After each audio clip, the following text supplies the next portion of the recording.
નમસ્કાર, તમે જોઈ રહ્યા છો ઓફબીટ સ્ટોરીઝ. હું ક્રિશા. જોઈએ આજના મહત્વના સમાચાર. કેરળમાં નૈઋત્યના ચોમાસાનો પ્રારંભ થઈ ગયો છે. 16 વર્ષમાં પહેલી વખત કેરળમાં 8 દિવસ પહેલા ચોમાસાનું આગમન થયું છે. આવનારા 8 દિવસમાં દક્ષિણ ભારતના રાજ્યો સહિત ગોવામાં ભારે વરસાદની આગાહી કરાઈ છે. ગુજરાતમાં ફરી ચૂંટણીનો માહોલ ગરમાશે. ગુજરાતની 2 બેઠક કડી અને વિસાવદરમાં પેટા ચૂંટણીની જાહેરાત કરાઈ છે. 16 જૂને બંને વિધાનસભાની પેટા ચૂંટણી યોજાશે, જ્યારે 23 જૂને જાહેર થશે પરિણામ.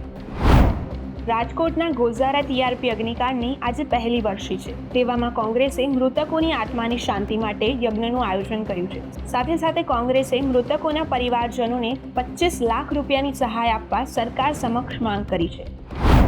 પ્રધાનમંત્રી મોદી ઓપરેશન સિંદૂર બાદ 26 અને 27 મેના દિવસે ગુજરાત પ્રવાસે છે.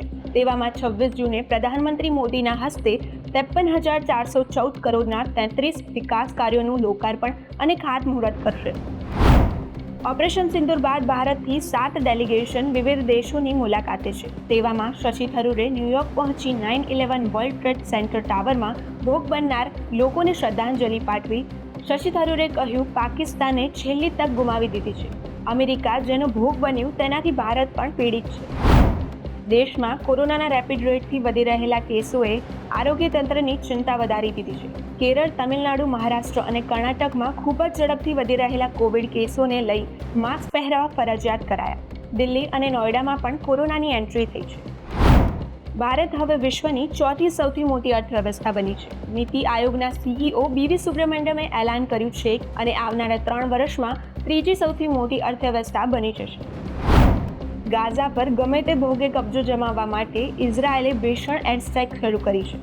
તેવામાં શનિવારે રાત્રે ગાઝામાં કરાયેલી એર સ્ટ્રાઇકમાં 80 પેલેસ્ટિનિયન નાગરિકોના મોત થયા છે.